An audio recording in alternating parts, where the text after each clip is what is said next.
Hi friends, welcome to our channel. మరో మంచి వీడియోతో మళ్ళీ మీ ముందుకైతే వచ్చేసాను. ఈరోజు మనం ఈ వీడియోలో మాట్లాడుకోబోతున్నాం బెస్ట్ 150, 160 cc బైక్స్ అన్నమాట. నేను కొంత లిస్ట్తో అయితే మీ ముందుకు వచ్చాను. కోర్స్ మీకు తెలుసు, ఇండియన్ టూ వీలర్ మార్కెట్లో 150, 160 cc బైక్స్ చాలానే ఉన్నాయి.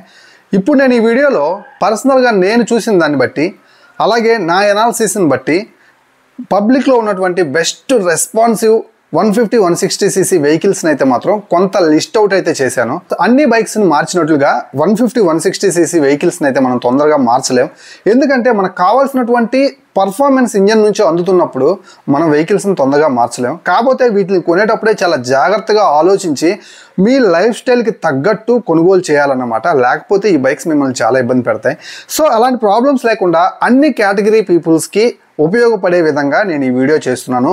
లైక్ ఫ్యామిలీ కోసం, మైలేజ్ కోసం, బెస్ట్ ప్రైస్లో అండ్ బెస్ట్ ఇంజిన్ పర్ఫార్మెన్స్, ఇలాంటి అన్నిటిని నేను ఈ వీడియోలో అయితే మాత్రం డిస్కస్ చేయబోతున్నాను. నేను ఇప్పుడు చెప్పబోయే 5 వెహికల్స్ బాగా యూస్ఫుల్ అయితే అవుతాయి అన్నమాట. మీరు పెట్టే ప్రతి రూపాయికి వర్తీగా అయితే అనిపిస్తాయి అన్నమాట. సో అందులో మనకి ఫస్ట్ వెహికల్ వచ్చేసరికి హోండా యూనికార్న్ 160. ఈ వెహికల్ మనకి 162.71 cc అయితే వర్క్ అవుతుందన్నమాట. ఈ బైక్ యొక్క ఆన్ రోడ్ ప్రైస్ వచ్చేసరికి 1,45,000 రూపాయల ఆన్ రోడ్ ప్రైస్ అయితే ఉంది. సో నేను అప్రాక్సిమేట్లీ చెప్తున్నాను, మీరు షోరూమ్కి వెళ్ళి కొనే టయానికి మ్యాక్సిమం ఇదే ఆన్ రోడ్ ప్రైస్ అయితే ఉంటుంది. కాకపోతే 2,000 రూపాయలు తక్కువైనా ఉండొచ్చు, 2,000 రూపాయలు ఎక్కువైనా ఉండొచ్చు. సో నేనైతే మాత్రం ఒక రఫ్ ఫిగర్ అయితే చెప్తున్నాను, 2,000 రూపాయలు అటు ఇటుగా. అండ్ ఈ బైక్ యొక్క మైలేజ్ వచ్చేసరికి మీరు కనుక రఫ్ అండ్ టఫ్గా యూజ్ చేస్తే 55 కిలోమీటర్లు, అండ్ మీరు హైవే మీద కనుక క్రూజ్ చేస్తూ 5th గేర్లో కన్సిస్టెంట్ స్పీడ్ మెయింటైన్ చేస్తే 60 దాకా కూడా రీచ్ అయ్యే అవకాశం అయితే ఉంది. బట్ నేను ఇప్పుడు చెప్పబోయే బైక్స్ యొక్క అన్ని మైలేజ్లు నేను రఫ్ అండ్ టఫ్గా యావరేజ్ ఫిగర్ అయితే మీకు నేను చెప్తానన్నమాట. సో మీకు ఈ వెహికల్ ఫ్యామిలీకి కూడా చాలా చక్కగా ఉంటుంది, సింగిల్ సీట్తో వస్తుంది అండ్ బెటర్ సస్పెన్షన్ ఉంటుంది. కాబట్టి మీ ఫ్యామిలీస్కి ఒక మంచి వెహికల్ అని చెప్పొచ్చు ఇది. నెక్స్ట్ మన లిస్ట్లో యమహా FZS వర్షన్ 4.0. సో ఈ వెహికల్ యొక్క ఆన్ రోడ్ ప్రైస్ వచ్చేసరికి మీకు అప్రాక్సిమేట్లీ 1,55,000 రూపాయలకి లభిస్తుంది. 150 cc ఇంజన్ తోటి వర్క్ అవుతుంది అనమాట. సింగిల్ సీట్ అయితే ఆఫర్ చేస్తారు, ఫ్యామిలీకి చాలా బాగుంటుంది. ఇక మైలేజ్ గురించి మాట్లాడుకున్నట్లుగా అయితే 55 కిలోమీటర్లకి తగ్గే అవకాశం అయితే లేదు. ఈ బైక్ మీకు లాంగ్ రైడ్కి చాలా బాగుంటుంది. మీరు పర్సనల్గా యూస్ చేసుకోవడానికి కూడా చాలా మంచి స్పోర్టియర్ వెహికల్ అన్నమాట. అండ్ ఫ్యామిలీని కూర్చోబెట్టుకొని తీసుకెళ్ళడానికి ఒక చక్కని సింగిల్ సీట్ అయితే దీంట్లో ఆఫర్ చేస్తున్నారు. సో కంపల్సరీ ఇది మీరు 150 cc కొనుగోలు చేయదగ్గ బైక్ అన్నమాట. మీ డైలీ నీడ్స్ అయితే మాత్రం ఈ వెహికల్ మీద చక్కగా సాగిపోతాయి. మీరు కనుక హైవే క్రూజ్ చేస్తున్నా, లేదంటే సిటీ కమ్యూట్ చేస్తున్నా, బెస్ట్ రైడ్ ఎక్స్పీరియన్స్ అయితే యమహా FZ వర్షన్ 4.0 నుంచి అయితే అందుకోవచ్చు అన్నమాట. నెక్స్ట్ మన లిస్ట్లో థర్డ్ వెహికల్ వచ్చేసరికి టీవీఎస్ అపాచీ RTR 160 2V. ఈ వెహికల్ మనకి సింగిల్ సీట్తో లభిస్తుంది అన్నమాట. సో ఇది మనకి 160 cc ఇంజిన్ అయితే కలిగి ఉంది. సో దీన్ని మీరు రఫ్ అండ్ టఫ్గా యూజ్ చేసినా ఈజీగా 55 కిలోమీటర్ల దాకా మైలేజ్ అయితే పొందొచ్చు. అండ్ దీని యొక్క ఆన్ రోడ్ ప్రైస్ వచ్చేసరికి మీకు 1,48,000 రూపాయలు అయితే ఉంటుందన్నమాట. సో టీవీఎస్ కంపెనీ నుంచి ఒక అగ్రెసివ్ పర్ఫార్మెన్స్ చేసే 160 cc బైక్ అని చెప్పొచ్చు. ఫ్యామిలీకి సింగిల్ సీట్ ఉంది కాబట్టి హ్యాపీగా దీని మీద అయితే మాత్రం మీరు లాంగ్ రైడ్కి ఫ్యామిలీని కూడా తీసుకొని వెళ్ళొచ్చు అనమాట. అండ్ సిటీ కమ్యూట్ చేయొచ్చు. మీరు లాంగ్ రన్లో వెళ్ళేటప్పుడు ఒక మంచి కన్సిస్టెంట్ స్పీడ్ కనుక డ్రైవ్ చేసినట్లుగా అయితే ఇది కూడా మీకు 55 కంటే ఎక్కువ మైలేజ్ ఆఫర్ చేసే దాంట్లో ఏమాత్రం తగ్గదన్నమాట. అండ్ నెక్స్ట్ మన లిస్ట్లో fourth vehicle Bajaj Pulsar 150 standard version single seat variant అన్నమాట. సో ఈ బైక్ యొక్క ఆన్ రోడ్ ప్రైస్ 1,47,000 రూపాయలు. నేను కొత్తగా వచ్చినటువంటి బ్లూటూత్ వర్షన్ గురించే చెప్తున్నాను. సో లేటెస్ట్ వర్షన్స్ గురించే మాట్లాడుతున్నాను, ఓల్డ్ వర్షన్స్ గురించి అయితే మాట్లాడలేదు. సో 1,47,000 రూపాయల ఆన్ రోడ్ ప్రైస్లో ఐకానిక్ బజాజ్ పల్సర్ 150 స్టాండర్డ్ వేరియంట్ని మీరు తీసుకున్నట్లుగా అయితే ఒక మంచి 150 cc ఇంజిన్ అయితే దొరుకుతుంది. అండ్ మీకు ఇది మంచి ఫ్యామిలీ సీట్ ఉంది కాబట్టి ఫ్యామిలీ కోసం కూడా చాలా చక్కగా అయితే ఉపయోగించుకోవచ్చు. మైలేజ్ కూడా మీకు 50 నుంచి 55 కిలోమీటర్ల దాకా మైలేజ్ అయితే వస్తుందన్నమాట. సో మీరు డీసెంట్గా డ్రైవ్ చేస్తే 55, రఫ్ అండ్ టఫ్గా యూస్ చేస్తే 50 దాకా అయితే మాత్రం వస్తుంది. సో అండ్ మీకు ఇది లాంగ్ రైడ్కి చాలా బాగా ఉంటుంది అండ్ స్పోర్టియర్గా వాడుకోవచ్చు.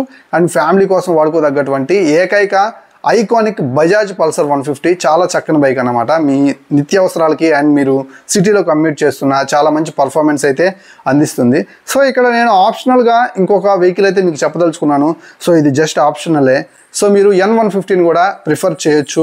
సో ఈ రెండిట్లో ఏ బైక్ తీసుకోవాలి, మీ పర్సనల్ ఒపీనియన్ చెప్పండి బ్రో అని అడిగితే మాత్రం నేను ఏం ఆలోచించకుండా బజాజ్ పల్సర్ 150 స్టాండర్డ్ వర్షన్ అయితే తీసుకోమని చెప్తాను, N150 కంటే కూడా. సో అదైతే మాత్రం చాలా మంచిగా అయితే మాత్రం పర్ఫార్మెన్స్ ఉంటుంది. మీ డైలీ అవసరాలన్నిటికీ బజాజ్ పల్సర్ 150 గుడ్ చాయిస్ అని నా పర్సనల్ ఒపీనియన్. అదే ఈ రెండు బైక్స్లో మీరైతే ఏ బైక్ ప్రిఫర్ చేస్తారో లెట్ మీ నో కింద కామెంట్ సెక్షన్లో కామెంట్ చేయండి.